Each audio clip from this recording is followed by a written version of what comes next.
Imagine you're a princess and you're about to enter an arranged marriage with a prince, but it turns out this prince is actually a horse. Would you ride off into the sunset on him?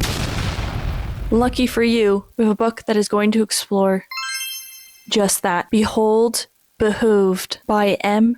Stevenson.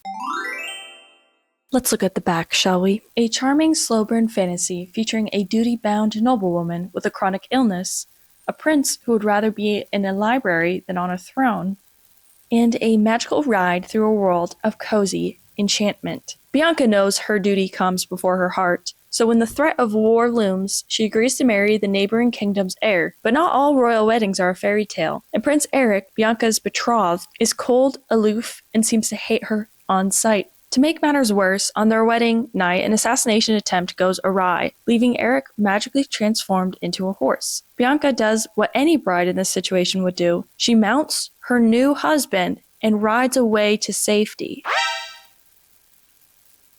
Much to think about. Much to think about. Sunset returns Eric to human form, but they soon discover the assassination attempt is part of a larger plot against the throne. Worse, Bianca has been framed for Eric's murder, and she's now saddled with a husband who is a horse by day and a frustratingly attractive man by night. Ignore my intro, I guess I am stupid. He's a horse during the day, not at night. So would you ride off into the afternoon sun on him? As an unexpected romance begins galloping away with their hearts, Bianca and Eric must rely on each other to unravel the curse and save the throne. So, Bisons, I ask, will you follow me along this journey of Behooved as I read through it and tell you my thoughts?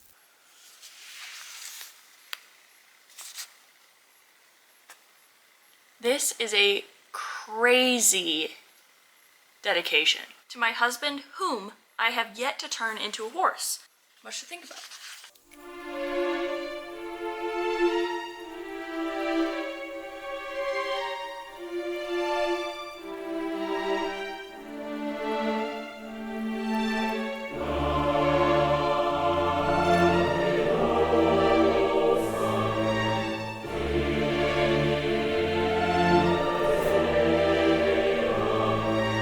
Alright, I'm going to be doing a reading check-in because I think this is as far as I'm going to read today. I stopped on page 59, right at the end of chapter 7, so I'll be starting chapter 8, and I do have some thoughts. But before I express those thoughts, I'd just like to say that this is a reference to another video. I don't know if it's going to be out yet or the order, but great bookmark.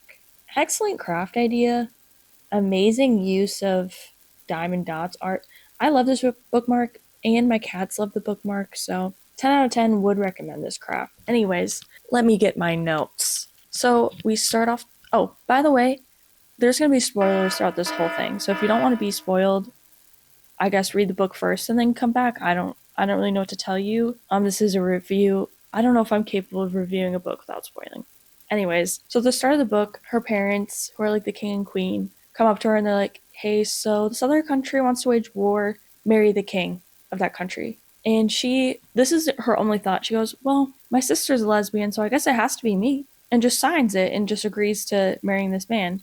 And I'm sitting here scratching my head like, is there no inner turmoil? Are we not considering the ramifications of our actions? Like, what's going on? We also keep getting mentions of a mysterious condition. It just keeps being referred to as the condition. Only thing we know about this is that she has flare-ups.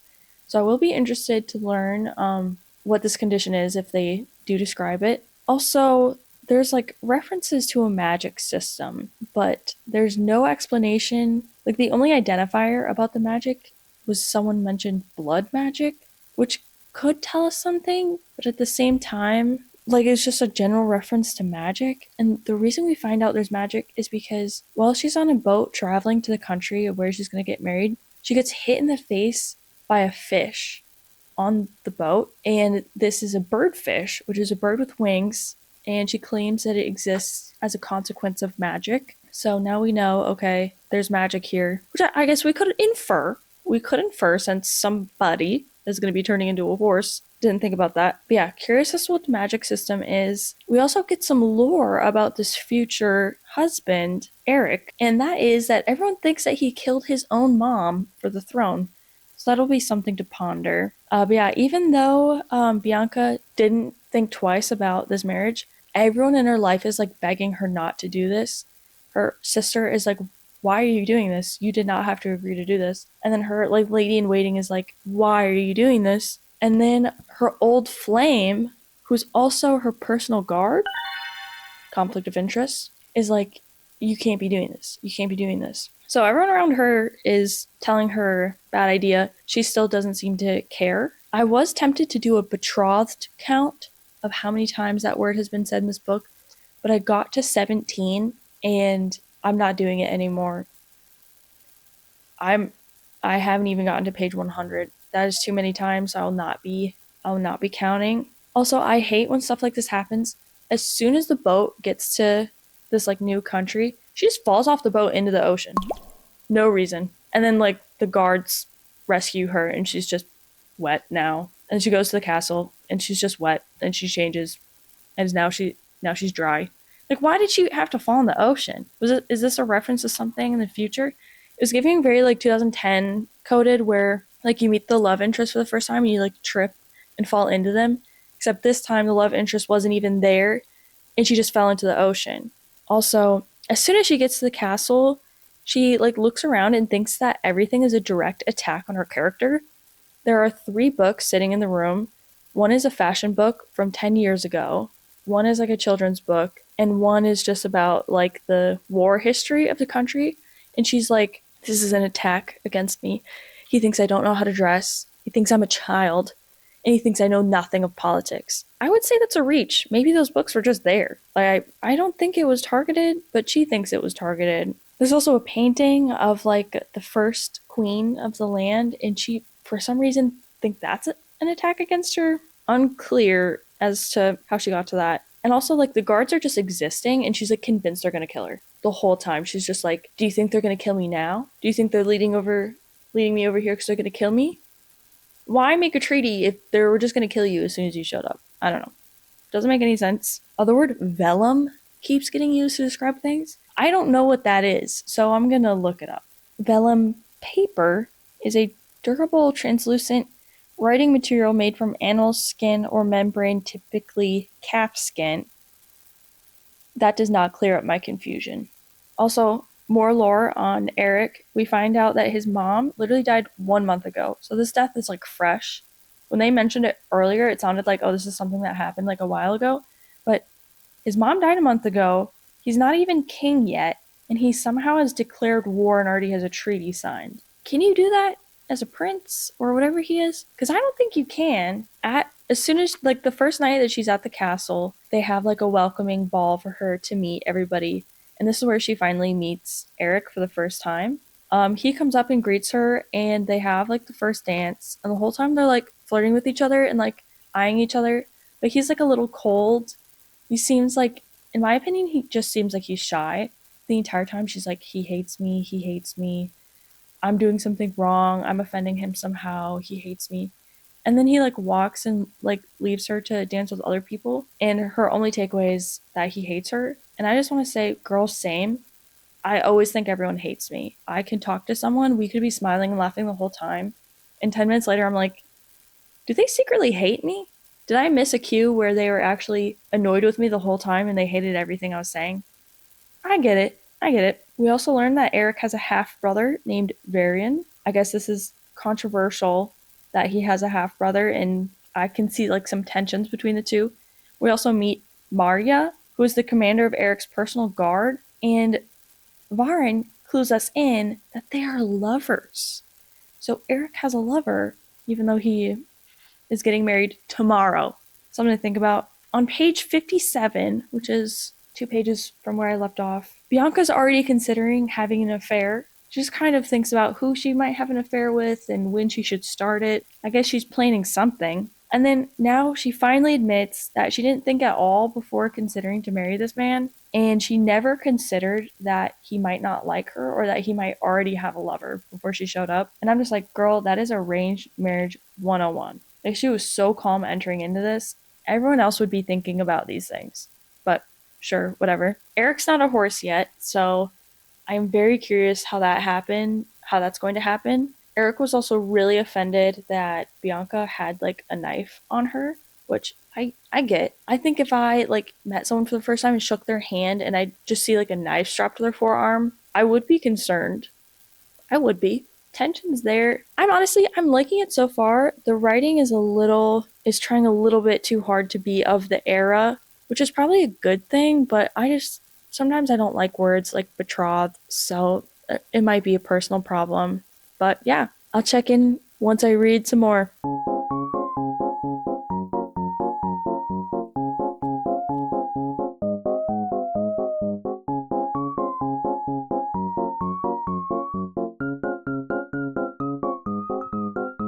Well, it's time for another check in, and unfortunately, a reality check that I have no idea what I'm doing because, as you can see, I recently upgraded to a microphone. Can't quite figure out the audio yet. This is proof in the fact that I can't get rid of the static in the background. So, if anyone knows how to fix that, please let me know. Please let me know. Also, I just recorded this whole clip a couple of days ago about this most recent update, uploaded it on my computer to edit, and I didn't record any audio at all.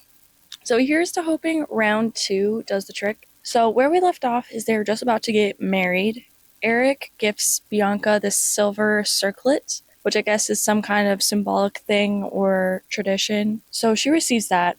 I just want to note it because it seemed important because I forgot to note also that when she was back in her home country, her sister gifted her a locket that had a like charm of protection on it where because she was like worried about her sister, marrying a random man, as we all should be. So she gave her this necklace of protection. So it has a one-time use that she can use, but she doesn't know what it's going to do. She just knows that she can use it to protect herself. So she's got this necklace. And we also learn a little bit more about the magic system, and that is that people who are magic wielders have gold flecks in their eyes. So that's how you can identify like who can use magic or not. So now we are up to the point where we're actually at the wedding and they're going to get married. They say their vows, and then a dignitary, don't know what that is either, but that is how they're described in the book. The dignitary pulls out a knife, and Bianca immediately starts freaking out, and she goes, okay, this is where they murder me. I just said my vows, now they're going to murder me. And again, I'm like,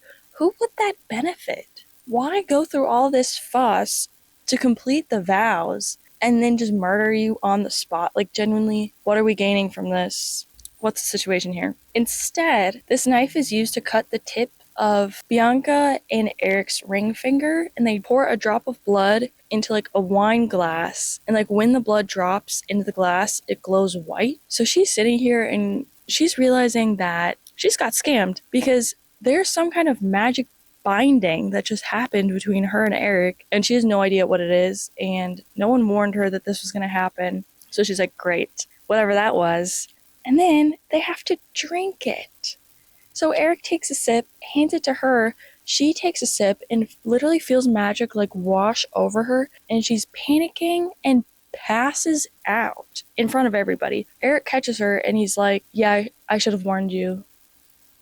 Yeah, you should have. Like, if you're gonna place like a curse on me at the wedding, please give me a heads up. I would appreciate that. And then she also looks down at the cut on her finger, and there's like a gold scar. Like, it's not like a red scab, it's gold. So kind of another proof that something magical has happened. Then on their wedding night, Bianca goes into Eric's room, and he immediately is just like, okay, let's get this over with. And she's like, pause.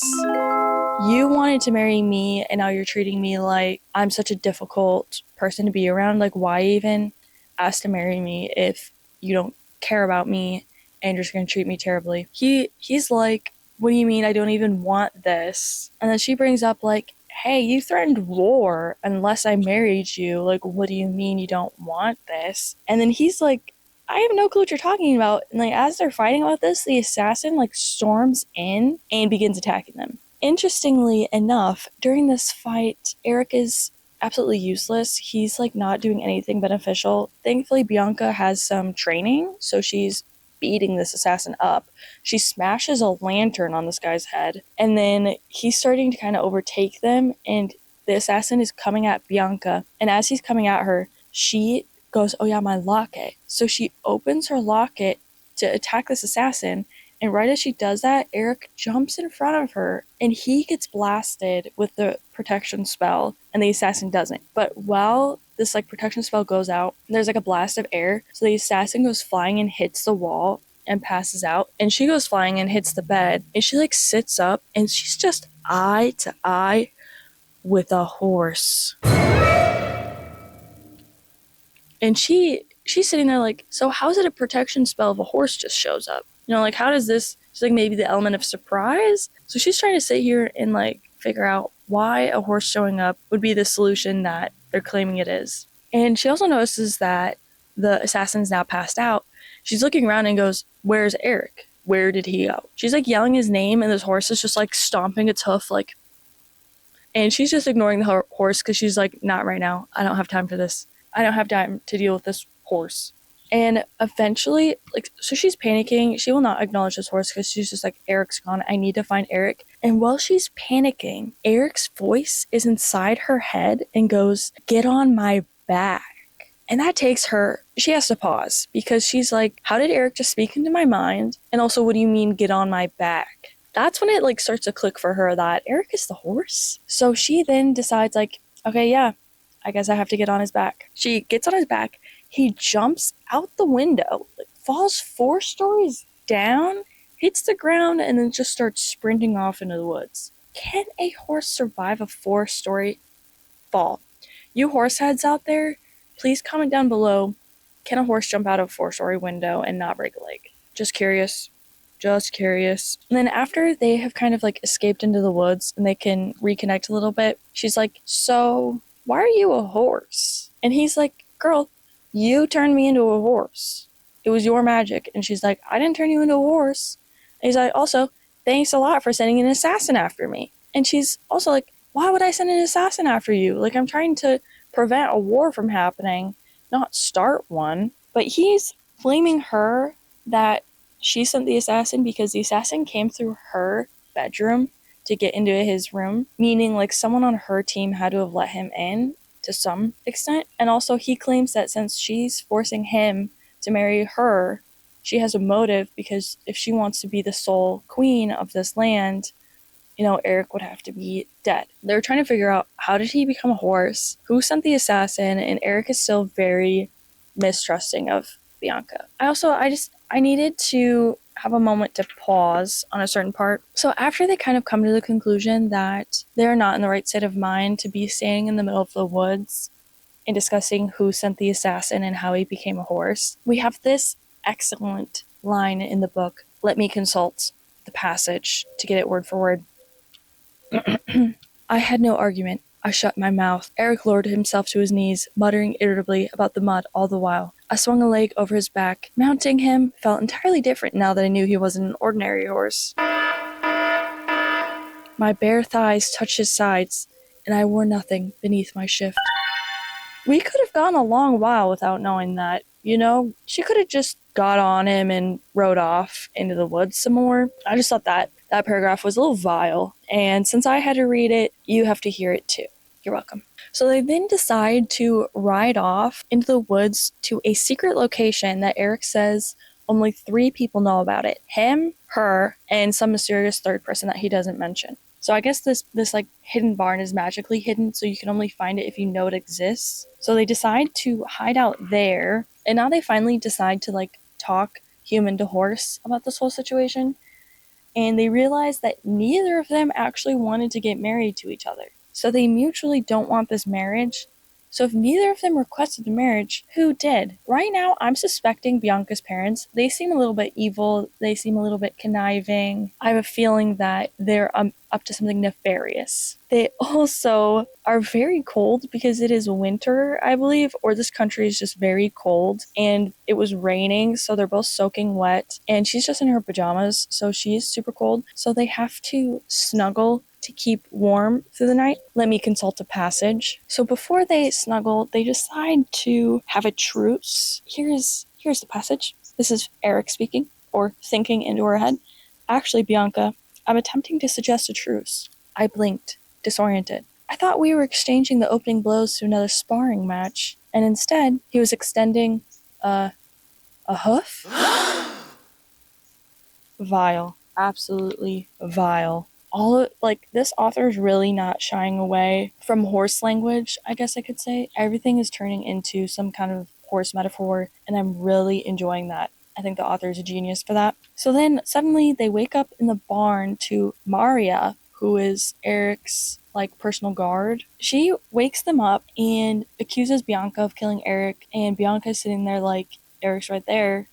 And Maria's like, that's a horse. And Bianca's like, I know, but actually that's Eric. And they continue to fight back and forth, and she's like trying to kill her. And Eric is like saying things into Bianca's head. This is kind of where they realize that Eric can't just speak into anybody's head. He can only speak into Bianca's. And so he's telling Bianca things that only him and Maria would know to prove that he is the horse. So Maria eventually decides to believe them, but she lets them know that the assassin is framing Bianca because there was a ton of blood all over the bedroom, which there wasn't blood during their battle. So they're saying that the assassin purposely put a bunch of blood everywhere to make it look like the assassination worked. And they left a Demarian sword, which is where Bianca is from, in order to frame her for Eric's murder. So their plan from here is they go back to the castle, hide Eric in a barn, which is funny, and then Maria and Bianca sneak back into the castle and sneak into Oviedo's room, which is the ambassador from Bianca's home country, and have him write up a letter to send to her sister, basically letting her know that, hey, I used the locket and I'm now dealing with the consequences. How do I reverse that? So Oviedo agrees to get this letter out to her, and they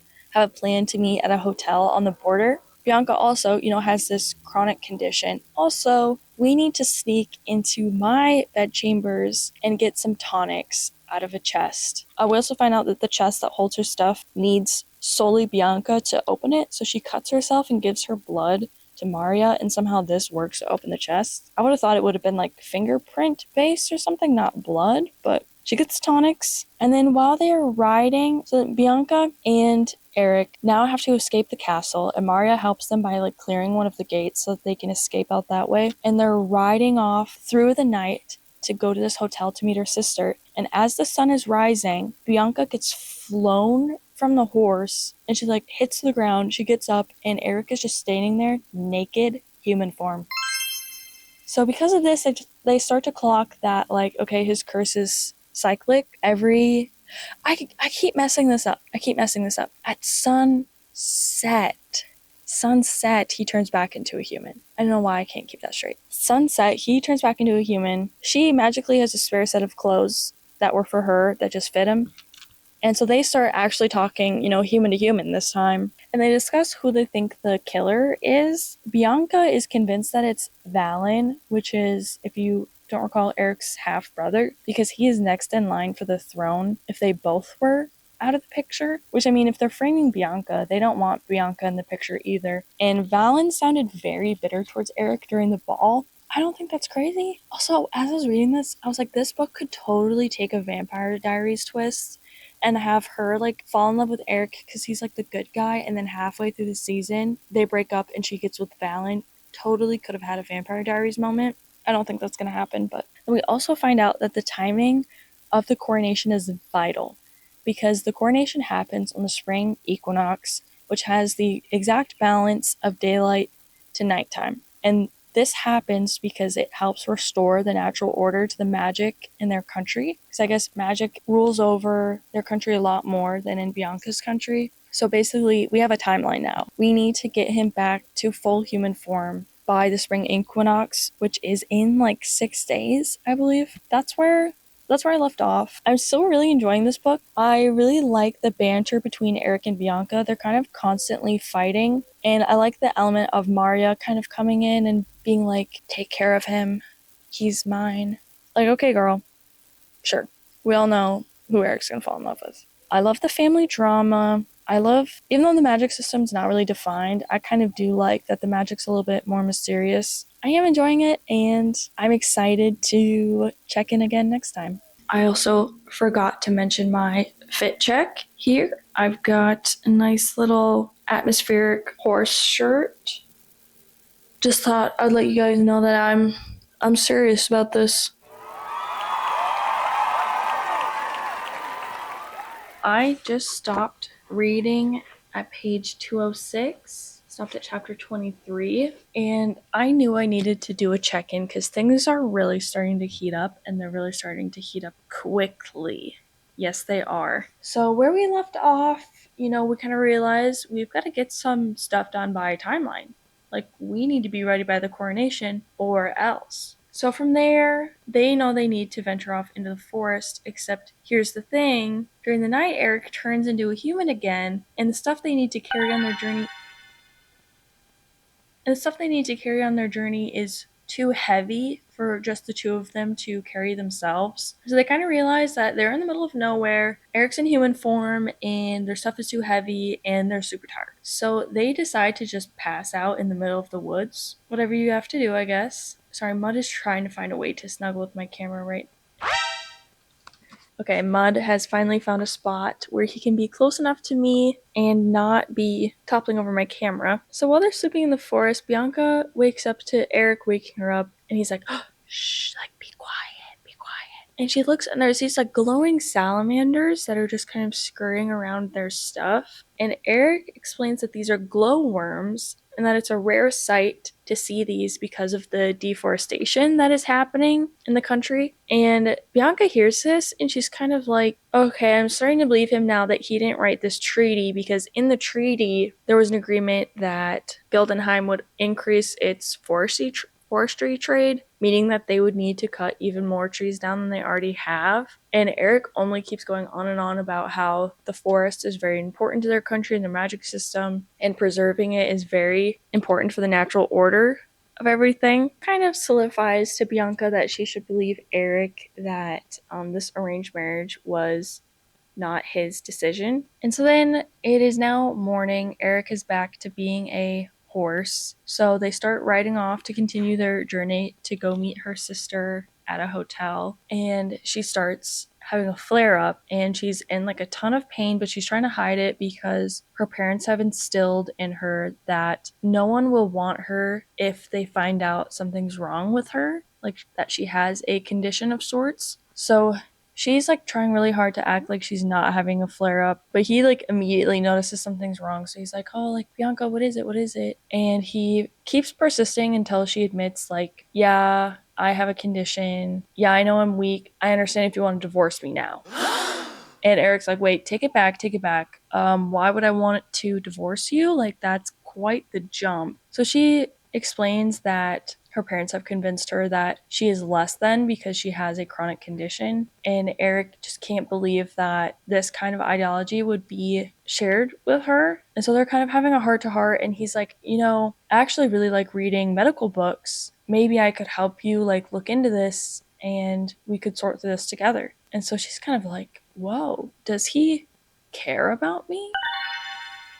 And then now, so they finally come up, as they're traveling, they come up to a town, and they're starting to think ahead a little bit more. And they're like, since you turned into a human, we should probably be like staying the night at a hotel or something so that we can get enough sleep in and stuff. They wait for him to turn into a human, and they go into an inn, and they get a room. Surprise, surprise, there was only one bed in this inn, which I don't know why we're surprised, because they like mentioned they were married while they were getting the hotel room. So like, but yeah, we do have the one bed trope. We do. Eric immediately is like, well, I'm sleeping on the floor. And Bianca's like, okay, I get it. You find me repulsive. Like, that's been clear from the start. And Eric's like, what? I never said I found you repulsive. And she brings up like, when I like came into your room on our wedding night, you said, all right, let's get this over with.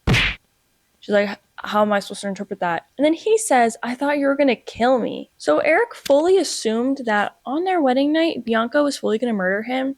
And his first thought is just to strip down naked and say, let's get this over with. He does not seem to have survival skills of any kind. I get it. While they're talking to each other, she like holds out her hand to be like, let's make a truce. We can both sleep in the bed, even though you hate me. I won't do anything. And he like flips over her hand and notices that she has gold scars all over her hand. And he's like, when were you going to tell me you were using blood magic? And she's like, I have never used blood magic besides when you literally bound me to a spell at our wedding. By the way, thanks for that heads up. And he's like, well, we're married now, so your blood is my blood. So yes, you can do blood magic and you have the scars to prove it. And she's just sitting there like, I did not perform any spells. I don't know what you're talking about. But then she remembers that she got those scars from smashing that lantern on the assassin's head. And Eric says that the blood she lost from that incident she used to turn Eric into a horse. So now I'm wondering, like, what did the locket do? What was her using blood magic? This is not making a lot of sense. But yeah, she's got a bunch of gold scars now. Also, while they're at the inn, a puffin shows up and starts banging on the window and has a message from Evito that says diddly squat, just updated them on nothing. So I'm like, thank you, Evito. Really appreciate the correspondence and the puffin. Although I would be appreciative of the puffin showing up. After this message, Bianca turns around and sees that Eric is reading a book, and she's like, pause. Where did that book come from? And he's like, yeah, well, I packed some books for the trip as part of our provisions. And she was like, how many books did you pack? He packed 6 books for this apparent 3-day trip. And she's like, so you thought as a horse, because at this point, when he would have packed the books, he would not have known that he was going to turn back into a human. And she's like, so you packed 6 books, and how are you going to read them with eyes on the sides of your head? Doesn't seem like you thought that through. And he's like, no, it was for the return journey. And so she's like, okay, so you needed books for the return journey. That's why our bags are so heavy. He then gets really embarrassed because he's like, you don't have to like point out my shortcomings to me, blah, blah, blah. And she's like, what do you mean? And I guess everyone in court thinks that Eric is an insufficient ruler because he likes to read. And he never really got into sparring or courting or stuff like that. He's just an avid reader. And Bianca's like, I don't mind that you read books. Like, why would I have an issue with that? So it's kind of cute. They're having a little heart-to-heart. He's telling her that he doesn't think she's a bad person. She has a chronic condition. And she's saying, I don't think you're going to be a bad ruler just because you like reading. So they're kind of showing each other their insecurities. And I think that's cute. I just think that's cute. A little bonding moment. But absolutely vile for packing 6 books. I get it. We also now find out why Bianca keeps noticing that the fire is green everywhere that they go. And I guess the green witches, which are like the magic wielders of this country, placed an enchantment on the wood to make it burn for longer. So the green that you sometimes notice is like the after effects of them casting a spell. And Bianca's really confused about this because the magic wielders in her country solely like enchant objects basically, and it's only for the benefit of the rich and famous. Like she mentions a clock that was made by a magic wielder, and like you'd only have this item if you were rich and famous. So she's starting to put 2 and 2 together that the magic wielders in Gildenheim use their skills for good, and then the magic wielders in Demaria use their skills to be exploited by the rich, and it's not for the benefit of the people. So she's starting to kind of wonder about her country's morals and what's going on. Also during the night, Bianca wakes up in the middle of it and she's just kind of feeling a little bit torn up because she just feels really bad that she has a whole personal guard that came with her to this country to protect her, and they are now all in jail because she's like a person of interest. And she just feels really guilty because they didn't do anything wrong besides doing their job, and now they're paying for it while she's sitting here sleeping in an inn all warm and cozy, and they're in like a jail cell. Eric wakes up and he's like, hey, like what's wrong? Like, why aren't you sleeping? She like tells him how she's feeling, and he like immediately clocks that she has more than just feelings about her personal guard. So he asks her like, is there anyone there that you feel a little bit more? It takes her 0 seconds to just immediately come clean about her personal guard, Catalina, and how they were like teenage lovers, but she chose politics over her because she was like, I could never be romantically involved with her as a princess. Like, I have a duty to do, and my like parents forbade it. So I listened to them and I did what I was supposed to do. So Eric seems very supportive of this, and he kind of mentions also feeling stuck about being in royalty and always being told what you are, like who you are allowed to be. And the next morning, they sleep in on accident, and Eric transforms into a horse in their bed and breaks it. He's like super mad because he's like, why didn't you wake me up? Girl, why didn't you wake up? So she's like panicking. They leave the rest of their money in the hotel room because they feel super bad for breaking the bed. And they're like, okay, we have no more money for the journey, but we can't just leave here and not pay for the bed. So they like bolt out of there. A bunch of people see this horse like walking down the stairs, and they're like, that's crazy. But eventually they escape and they start making their way downtown again. As they are journeying, Bianca's kind of talking to Eric, and she's like, okay, I revealed to him about Catalina. When's he gonna fess up about his lover? So she asks him about Maria, and he says, Maria, that's my childhood friend. So scratch that. They're not lovers. Why did Valen claim his half brother that they were lovers? Suspicious. Feels like he was trying to make a divide between Bianca and Eric. Just saying, like, Valen gets more and more suspicious as the time passes. So Maria is not a lover, they're just friends. And while they're talking about this, Bianca notices that there's like 3 people on horses that are following like from a distance, and they keep going and they're keep looking behind them and they're still following. And Bianca's like, why aren't they catching up to us? Like, why are they staying so far behind? And Eric goes, well, they're waiting for us to be secluded. And Bianca's like, okay, well, what are we going to do about it? And Eric is like, well, we have no choice because we have to just keep going. I think you could have done something else. Like, I think we could have had a plan to combat these people following us. I don't think we had to just make sure we got ourselves in the situation that the riders were hoping we would get ourselves into. That doesn't seem to make sense. But anyways, they continue to walk. The sun is starting to set. They're now in the middle of nowhere. There's no towns around. And of course, these 3 riders immediately catch up to them and block them off their path. Well, it turns out these are 3 people that had seen them at the inn. So these are like townspeople from there. And they want to rob them. Because they're like, obviously you guys are, like, obviously Bianca's a noblewoman because of, like, the horse she has, which is Eric, and you bought, like, a private room at this inn. They're clocking that she's rich, and they're gonna rob her. They have her, like, discard all of her weapons, get off of Eric, and they're like, you have to discard your weapons, and they search her bag and find that nothing's in it, and they're like, why do you have nothing? She doesn't really have an answer for them, and basically like, well, this horse is worth something, so we'll just take her horse. And she's starting to freak out because she's like, they can't take him because he's about to turn into a human, and what are they going to do to him once he turns into a human? And he like can't defend himself, so he's like not good on his own. But then to add salt to the wound, they go, well, we need to kill her too before we leave. So now she starts freaking out because she's like, okay, this is bad. She claims that she's a magic wielder and that she can turn this horse into a human using just her words. So she starts spitting random words out in her native language, and the sun is setting, and she can see the moment that it's just about to set, and she just like yells one final word. Eric flashes back into a human, and she uses that distraction to steal a horse. They both jump on. Eric's naked, and while they are blasting off on this horse, she gets shot. So she doesn't realize she gets shot. So they're riding and riding, riding. She passes out off of this horse. Eric picks her back up and then rides her off into safety. And then she magically wakes up in like an infirmary of sorts. But here we find out she's at a Green Witch community, which is basically like a witch coven for the witches of Gildenheim. And they perform some magic to heal her up. And she turns to the witch and she goes, you can't use magic on humans. And the witch is like, yeah, you can. Actually, that's what magic is for, is to take care of people in your community. And she's really confused because in her country, if you were to use magic on humans, you would suffer consequences, like something bad would happen. So she's very confused because in her country,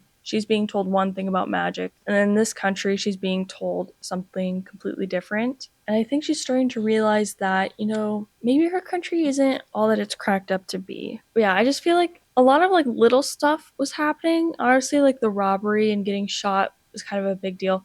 But things are really starting to build, and so I just needed to check back in because I feel like a lot is about to happen. But regardless, I'm having a lot of fun. I think that Eric and Bianca have a lot of chemistry together. It's really cute seeing them get to know each other. They seem really genuine. I love that Eric is just a shy reader who never wanted to be king. He also seems like he really hates his mom. He only refers to her as the queen, which is suspicious. I'll check back in the next time something major happens.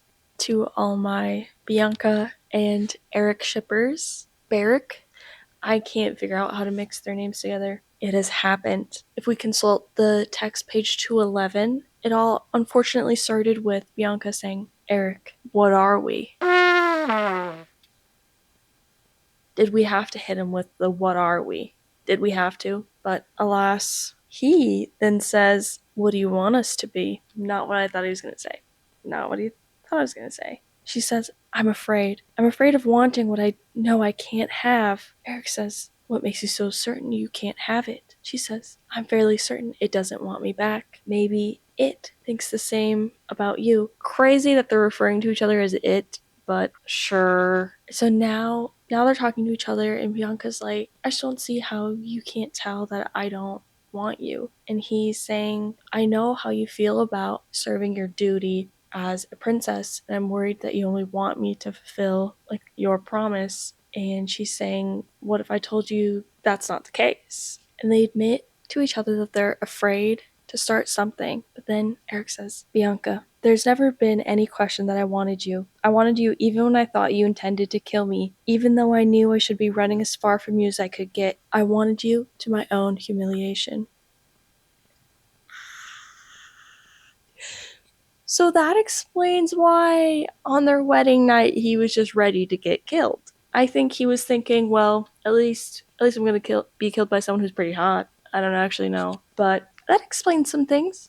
He also says, "You terrify me, Bianca," which I also believe. I can't stop wanting you, even if it breaks me. As far as love declarations go, I actually thoroughly enjoy how this book decides to show these two expressing their desire for each other. I personally really like Eric as the main love interest. He is super sweet and super normal. Oh, I don't know if I could say normal. Normal to me.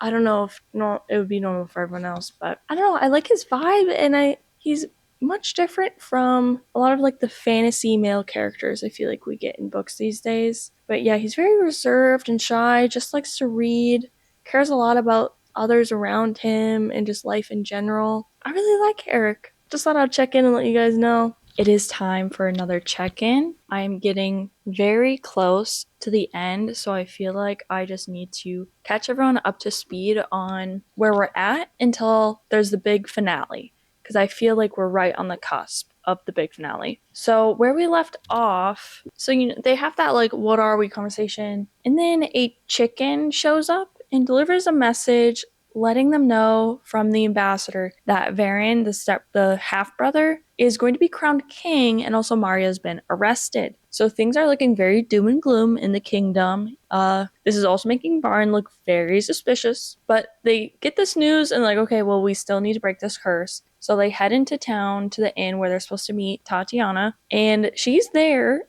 and she lets them know, so yeah, I can't undo the spell. And I guess originally the spell was supposed to just turn the person into a horse for 4 hours so that Bianca could get on the horse and ride away to safety. But that is, I'm sorry for saying it, a stupid protection spell. Just so stupid. The horse is sentient and still knows that it's a human that is now a horse. So if someone was attacking Bianca and she has a spell to turn them into a horse to escape the attacker, and then she rides away from the attacker on her attacker, if the attacker would even consent to riding away with her, and then he would still just turn back into a human and she would just be now with him in a remote location. What kind of protection spell is that? It just doesn't make any sense. If they would have just left it at, oh, I just turned the attacker into a horse so that they couldn't attack you anymore. Okay, sure. But she specifically says so that you could ride away to safety. Idiotic. Makes no sense. But they do warn, like, hey, it was only supposed to last for 4 hours, so why is it still going on? And they're starting to think about it, and they realize that since they were attacking the assassin and Bianca had cut her hand, when she cast the spell, the protection spell, she also did blood magic at the same time. So his curse is amplified more than just the protection spell. It also has like this blood magic behind it. So that's why it's not going away. We also learn I don't know if I think I forgot to mention this. The Green Witch informs Bianca that she thinks her condition is from being poisoned. She thinks something has been continuously fed to her that is poisoning her and is what's causing her condition. And so my thoughts on that is it has to be like the jars of liquid she's given to treat her condition, because she's always warned like, oh, don't take too many, like don't overdo it. And she'll take like 3 of them, and her lady in waiting is like, you better not take more than that. It's not going to be good. So it feels like that's where the poison would be coming from. But also, does that mean her parents are poisoning her? Because it feels like that's who would be the ones that would make that kind of a call. Also, how did she initially have pain then if it was coming from the tonics? I don't know, but I forgot to mention that, and I have a feeling it's going to come up by the end of the book, so that's something to reflect on. Another reflection into the past is, you remember how in the beginning she was super pissed off that there were books left in her room and she felt like all 3 were a targeted attack against her character? Well, it turns out those are the only books Eric could find in her native language on such short notice. So this poor little guy was just running around, quickly grabbed books from the library so that she would feel more at home and have something to do in her room. So I thought that was kind of sweet. So basically, back to present day. They're in the inn. They're discussing with Tatiana, like, how are we supposed to fix this? She's like, this is beyond me because it's blood magic. She's like, but I do have one idea, but we have to do it at sunrise, right when Eric transitions from human to horse. So they go into the stable and kind of pay off the person running the stable, and they're trying to figure out what they want to do here. And then like 5 people show up to arrest Bianca for murdering the prince. And as they show up, that's when Eric turns into a horse. So she kind of uses the flash of him being a horse to make her escape, because Tatiana's like, somebody has to escape and get out of here because someone has to save us. So it's basically like, you run, get out of here. Something might happen to us, but that's okay. We need someone on the outside who can keep the ball rolling. So she successfully escapes, and she makes it all the way to the border to her country. And she's sitting there and she goes, that was a little too easy, and there's barely anyone at the border. Like, there's like not the usual amount of people there. So things are starting to feel fishy. She also is like, why did no one follow me? Surely they saw me escape and they know they don't have me, so they should still be looking. So she waits a bit and she goes, okay, well, I have to go back. She goes back to the inn, finds the stable hand, and discovers that Tatiana was arrested because the 5 people who showed up thought she was Bianca because they look very similar. And her presence has only been shown at the royal wedding and at the ball, so people don't totally know what she looks like. So Tatiana was arrested, and then they sold horse Eric to some guy. So she is like, okay, great, I gotta go save Eric from some traitor, and my sister's arrested. And she kind of panics, and she asks the stable hand to let her back into their room to just try and get any supplies she can. And she finds the 7-league spittoon. This is how Tatiana was able to get to the inn so quickly, because she actually beat them there and had been waiting. She had enchanted this spittoon to basically travel 7 leagues per step. And you might be wondering, what is a league? I don't know, but you travel 7 of them every time you take a step. So she uncovers that and she goes, yeah, I'm going to need that. She also grabs a fire poker because she's like, I know I'm going to need to be hitting some people, so I'll take this. And then she hunts down the man that bought Eric, finds out that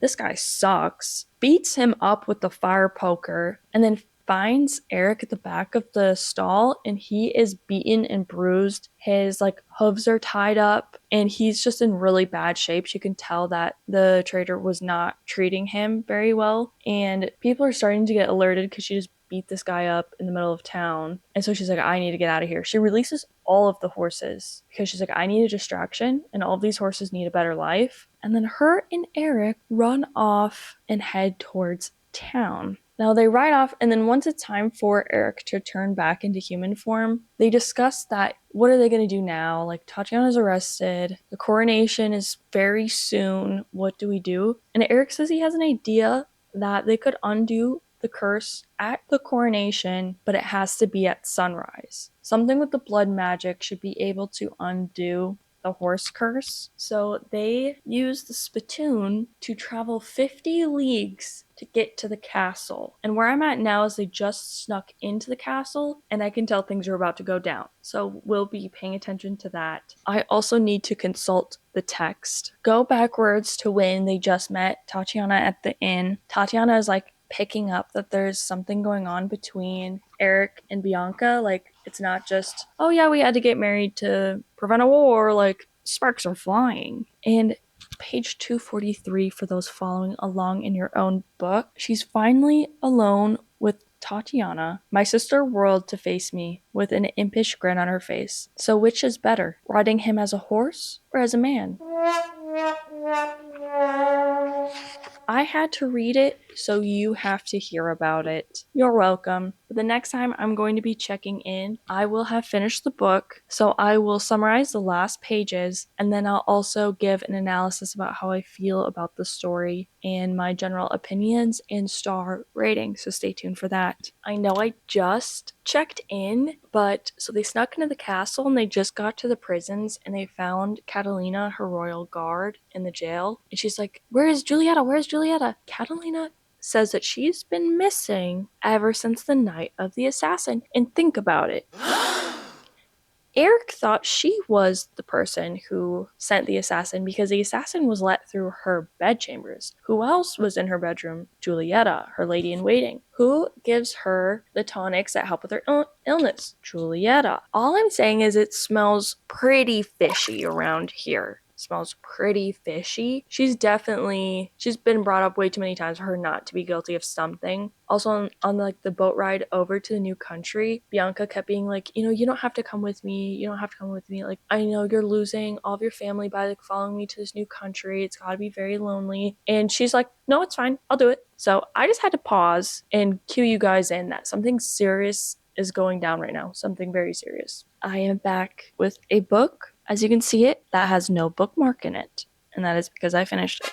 So we'll finish summarizing first before we start discussing everything. But as we know, we're in the jail and we're able to release Maria and Catalina and Bianca's personal guard. And from there, they kind of form a team to discuss, like, what can they do to save this situation? Like, how are we still going to crown Eric as king before the sun rises? How are we going to stop Varen? And they also find out that they want to recruit more people to their cause, but they find out that the castle guard has been bribed ever since the queen's death. So that's a little suspicious because it's like, all right, someone's had something in the works for a while now. So they don't think they'll be able to recruit the castle guard, but they do plan on recruiting Eric's personal guard. But they come up with a plan where they're going to steal the crown while no one's in the room. Tatiana is going to perform the ritual to crown him as king. When I read this, I was like, so why Tatiana? Like, why does Tatiana need to be the person who crowns him king? And then I was like,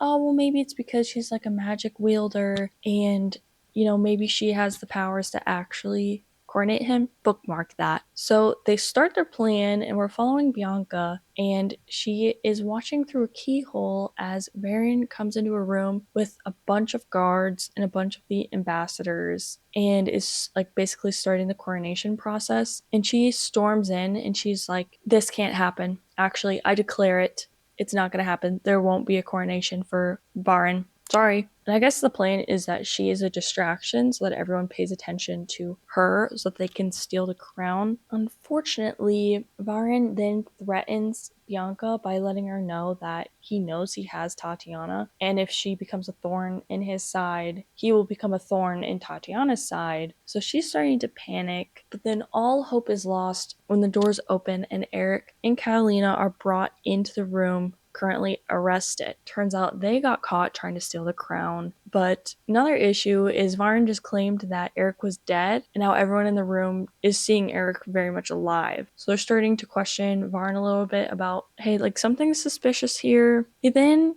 realizes that it's bad that all the ambassadors are seeing this. So he asks all of the ambassadors to leave the room, but a veto, who is Bianca's ambassador. So that's suspicious. So everyone leaves the room but the guards, Eric, Bianca, Catalina, and Avito, and Varen. So Varen's plan, now that people know that he's alive, is he wants Eric to confess that he killed the queen, and then he also wants Bianca to marry him to still seal the contract between the two countries, because he still wants to go through with the treaty that was signed. Eric is like, this can't happen. I love her.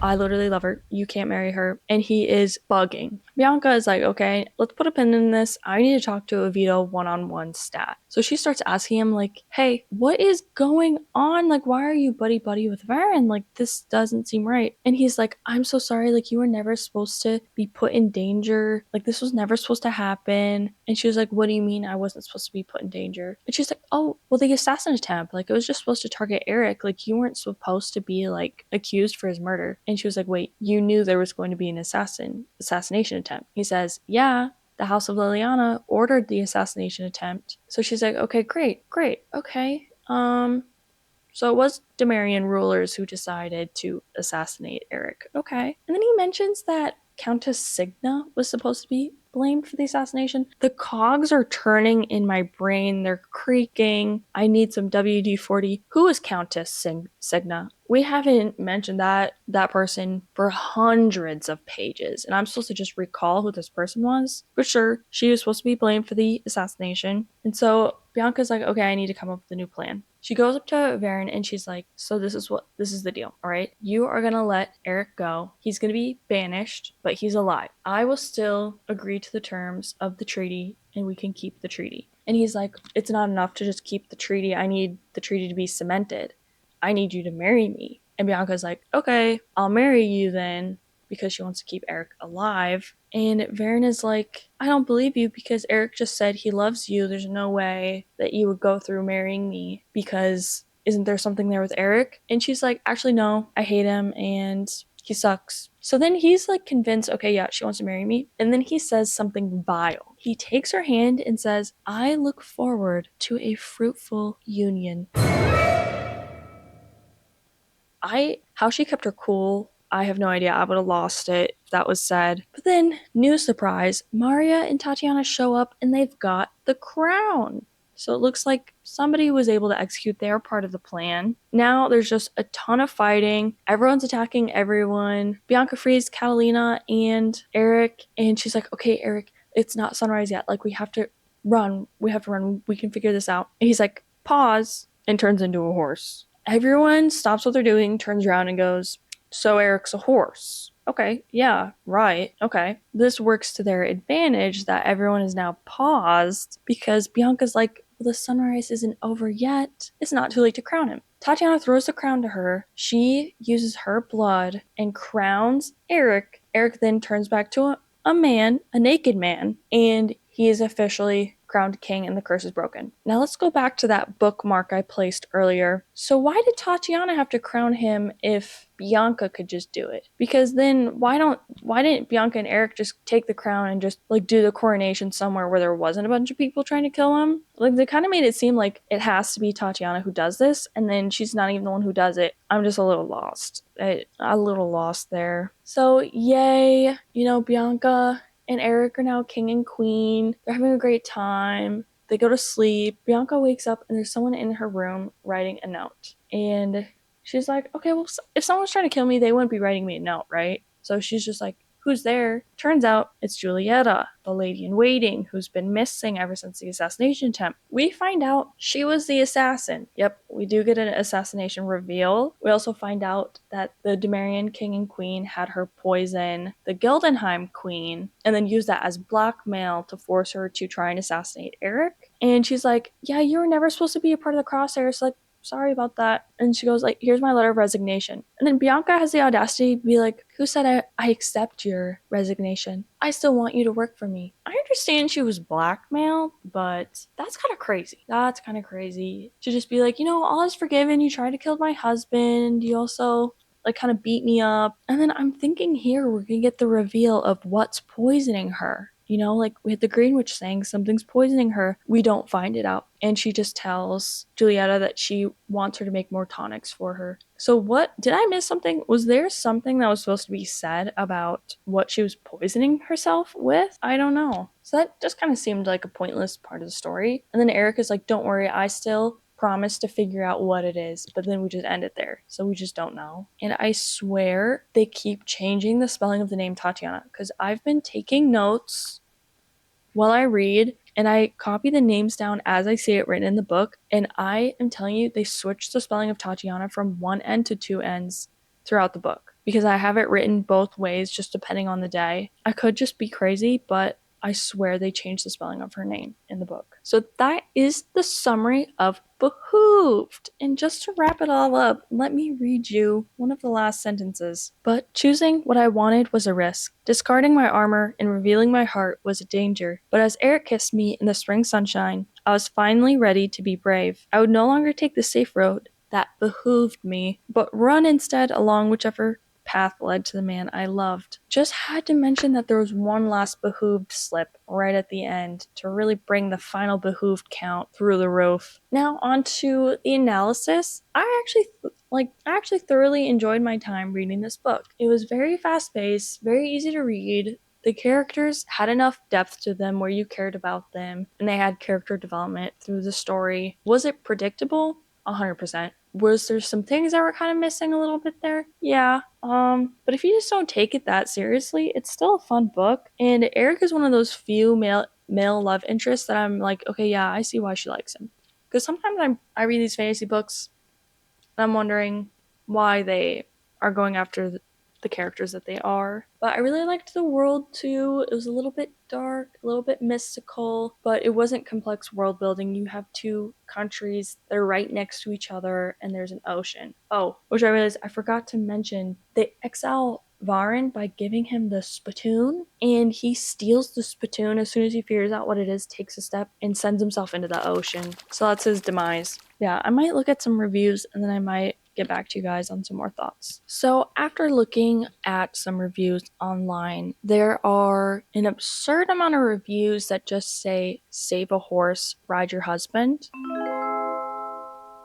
Okay. And then there's a lot of reviews where everyone openly hates this book, but a lot of their complaints, I'm like, honestly, what did you think you were getting yourself into? I thought it was pretty clear. I was not expecting in this one book, a standalone fantasy book, to have insane world building, great magic system, and for it to make sense. I was not anticipating this book to make any sense. Honestly, it connected more dots than I thought it would. There's still some question marks for sure, but enough stuff was tied up for me to have enjoyed it. But I don't know, I feel like you kind of know what you're getting yourself into when you read this. Why are we surprised that it's like that? I don't know. I guess this might be crazy. I want to rate Behooved 4.5 stars because I'm scared to say 5 stars, but I want to say 5 stars.